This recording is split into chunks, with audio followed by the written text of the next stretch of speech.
O acidente de avião que sofri com a minha família em 2015 não foi o único trauma da minha vida. Na verdade, a minha carreira artística começou por causa de uma experiência emocional que me abalou profundamente. Quando eu tinha 4 anos de idade, a minha casa em Santo André, no ABC Paulista, foi assaltada. Eu vi meu pai levar 3 tiros e me fechei. Não conseguia mais ver gente nem sair de casa. Aí minha mãe me levou no programa do Chacrinha para ver se eu perdia aquele medo. O resto, vocês já sabem. Tudo na vida tem um motivo.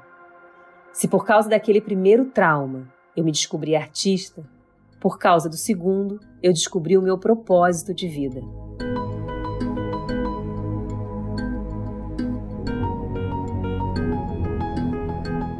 O Brasil viu ela crescer, amadurecer, casar e ter filhos diante das câmeras. Em 2015, depois de sofrer um acidente de avião com toda a sua família, ela iniciou uma viagem para dentro de si mesma e longe dos holofotes.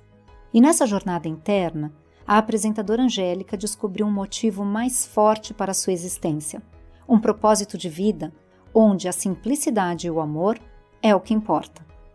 Ouça, no final do episódio, as reflexões da professora Lúcia Helena Galvão para ajudar você a se conectar com a história e com você mesmo. Eu sou Geise Diniz e esse é o podcast Plenai. Ouça e reconecte-se.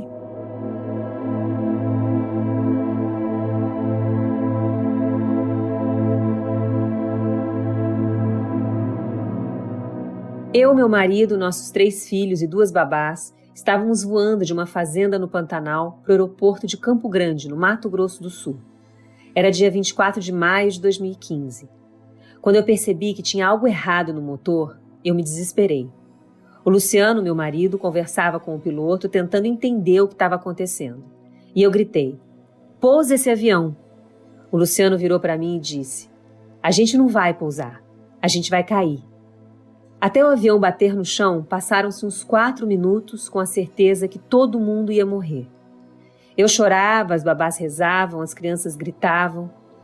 Só que enquanto a gente caía, no meio daquela barulheira, teve uns 3, 4 segundos ou mais, eu não sei mensurar, de um silêncio coletivo, simultâneo e muito, muito confortante. Todo mundo entrou numa mesma frequência de paz coletiva. Foi uma experiência espiritual, energética. Eu acredito que naquele momento, cada um se conectou com o seu ser interior e perdeu o medo. Como se algo nos dissesse: "Olha, tá tudo bem." A sensação que eu tenho é que antes da morte vem esse silêncio, essa paz, essa entrega.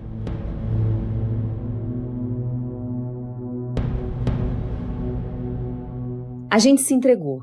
O avião quicou 2 vezes no chão e ninguém se machucou seriamente. O dia 24 de maio ficou marcado na minha casa como uma data de renascimento coletivo. Meus filhos foram ao psicólogo para superar o trauma e o Luciano fez 3 meses de fisioterapia para tratar uma lesão na coluna. Mas a minha ferida foi na alma e ficou latente por meses, até se manifestar no ano seguinte.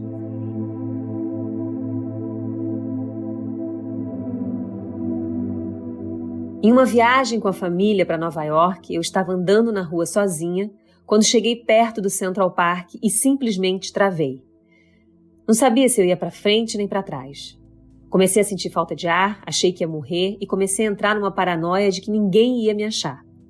Liguei para o Luciano e ele foi me buscar. Eu conhecia aqueles sintomas. Aos 20 e poucos anos, fui diagnosticada com síndrome do pânico. Na época, o médico disse que eu precisava de remédio para dormir porque estava muito agitada e tinha que descansar. Eu trabalhava demais, não tinha tempo para descansar. Aceitei o remédio. Naquele dia em Nova York, eu pensei comigo mesma: opa, tá voltando aí uma história que eu conheço. Só que dessa vez eu não vou tomar nada. Comecei a buscar uma terapia que não fosse alopática e caiu no meu colo um documentário chamado The Connection. O filme falava sobre a conexão do corpo e da mente. Tinha depoimentos de pessoas que se curaram de doenças e entrevistas com pesquisadores e professores de Harvard e Stanford, que tiravam o chapéu para a meditação. Pesquisei mais o assunto e descobri que realmente a cabeça da gente pode controlar muita coisa. Conheci a meditação transcendental e comecei a praticar todos os dias. Eu me dediquei muito à meditação e a exercícios de respiração, que na yoga se chamam pranayamas. Para mim, funcionou super. Por causa do pânico, eu tinha medo de sair sozinha, medo de ter medo. Mas logo que eu identificava qualquer sintoma, como taquicardia ou suor na mão, eu começava a prestar atenção na minha respiração. Conforme eu fui me fortalecendo, eu fui ganhando força para lidar com o meu medo. Até que eu consegui me curar da síndrome do pânico sem remédio.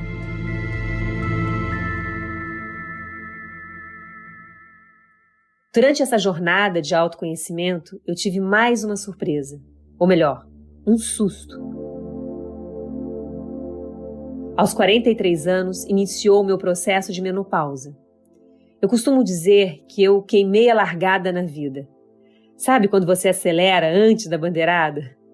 Tudo para mim foi antecipado, até os hormônios.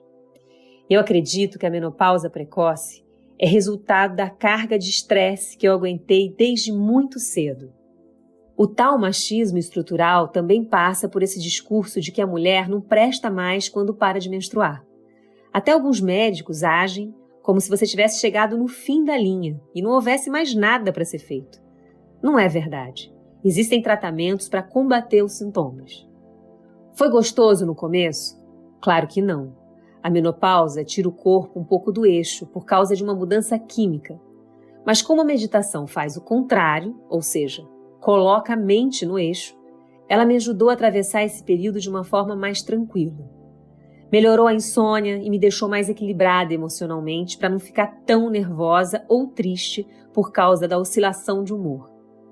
Algumas vezes, quando eu começava a sentir os tais calores, eu fechava o olho e começava a respirar.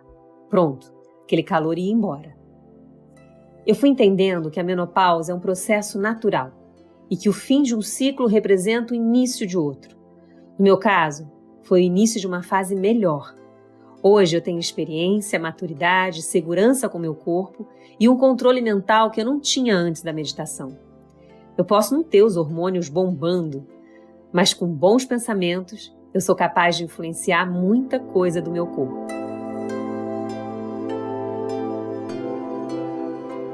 Nesse processo de amadurecimento e reflexões entre acidente, síndrome do pânico, meditação e menopausa, teve mais um elemento que contribuiu para a minha viagem interna.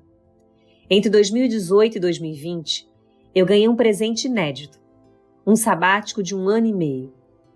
Como eu trabalhava desde os 4 anos, o meu corpo físico e mental estava cansado. Ele precisava de ferramentas para se restabelecer. Com a pausa, eu pude me conectar com coisas que eu nunca tinha reparado antes, como no meu silêncio. Foi nele que eu aprendi a me sentir confortável na minha pele, a ficar bem sozinha, a me conectar com a natureza.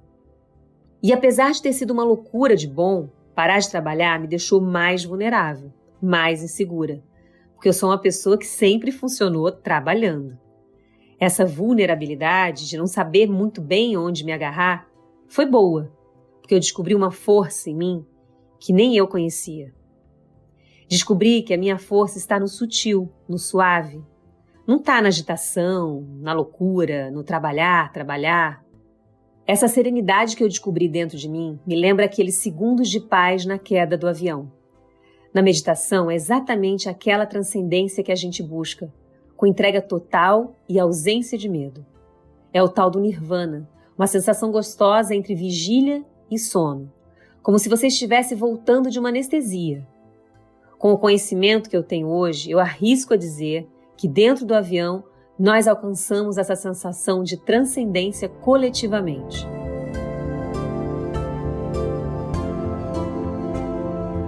Quando eu me sinto inteira, eu acabo refletindo isso para minha família também. A gente vira um pontinho de luz quando está pleno. E todo mundo ao redor fica melhor, mais tranquilo, equilibrado. Quanto mais eu me conheço, mais eu fico forte para enfrentar o que vier. A graça da vida é essa também, né? Acontece alguma coisa fora do planejado e a gente tem que estar atento para dar a volta por cima. Eu nunca gostei do papel de coitada. Meu lema é: vambora! Não deu certo? Levanta e vai. O silêncio, a introspecção e a vulnerabilidade me fizeram refletir sobre algo que eu nunca tinha parado para pensar. O que eu quero a partir de agora? Eu sei que meu trabalho foi importante para divertir muita gente e que eu fiz parte da infância de um monte de pessoas. Isso é realmente bonito e eu sou grata pela minha história. Mas além disso, no que mais eu posso contribuir? Qual é o meu papel aqui? Que legado eu vou deixar no mundo? Esses questionamentos resultaram no programa que eu faço hoje. O Simples Assim é a forma que eu encontrei de mexer com a vida alheia e provocar reflexões. Nesses anos de autoconhecimento, eu percebi que a necessidade que eu tinha de ouvir pessoas, debater determinados assuntos e me aprofundar em temas existenciais não era uma busca só minha. Eu pensei, com o programa eu posso ajudar o outro a encontrar ferramentas para ser mais feliz. A gente está vivendo um momento de tomada de consciência, uma nova era. As pessoas estão vendo que a felicidade está nas pequenas coisas e que a humanidade é o que une a gente. A proposta do programa é ter empatia, enxergar o outro, não julgar, se conectar com o próximo e ter uma sensação de pertencimento. Porque embora cada um tenha o seu problema, no fundo, todos temos questionamentos semelhantes. Eu sei que quando proponho reflexões sobre a vida, vem um julgamento. Ah, é muito fácil ela falar, porque ela está no lugar do privilégio. Sim, eu tô, mas esse privilégio não pode me cegar a ponto de eu não enxergar o outro e o meu entorno. Então, porque eu tô nesse lugar, eu não vou fazer nada? Vou ficar presa sem poder dar a minha voz e a minha contribuição para a sociedade? Se a gente não olhar para o outro e não se identificar com ele, fica muito difícil viver. Por isso o programa não é sobre mim. Eu entro como ouvinte, aprendendo e dividindo com o público os meus anseios e as minhas curiosidades. Eu quero deixar algo que eu considero positivo para 1, 2, 3, 20, 1000, milhões de pessoas. Esse é o meu propósito. E se eu descobrir qual é a missão, foi por causa dos percalços que eu tive até aqui.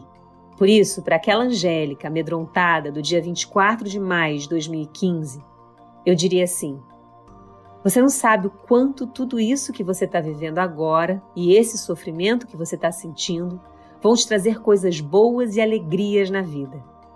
Acredite, essa dor vai te conectar com o que realmente importa na sua vida. Chore menos, sofra menos e aproveite as experiências que vêm daqui para frente, porque elas vão te levar para um lugar lindo. Aproveita e não deixa passar nada.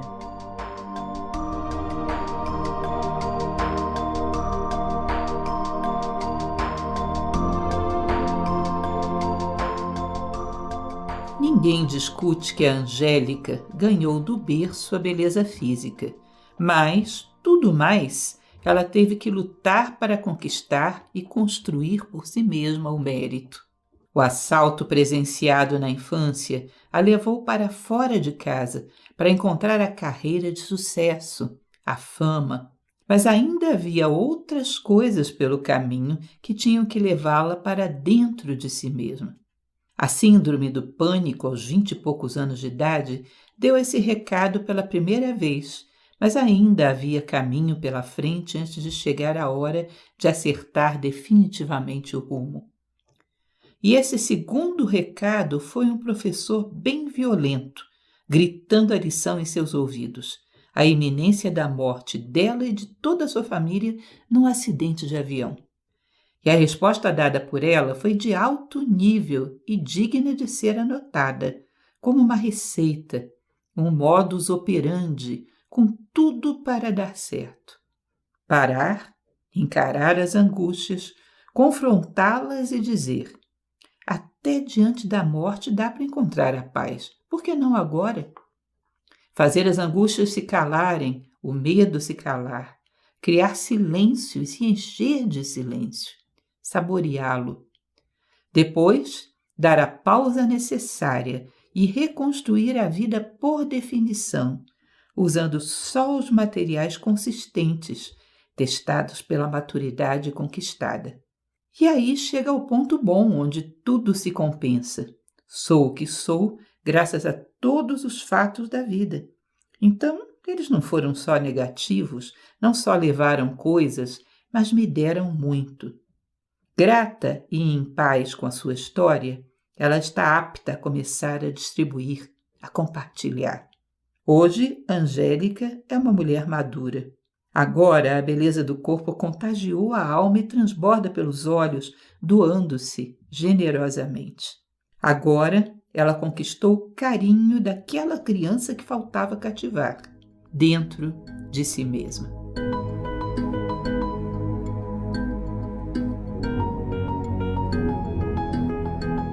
Nossas histórias não acabam por aqui. Confira mais dos nossos conteúdos em plenai.com e em nosso perfil no Instagram, @portalplenai.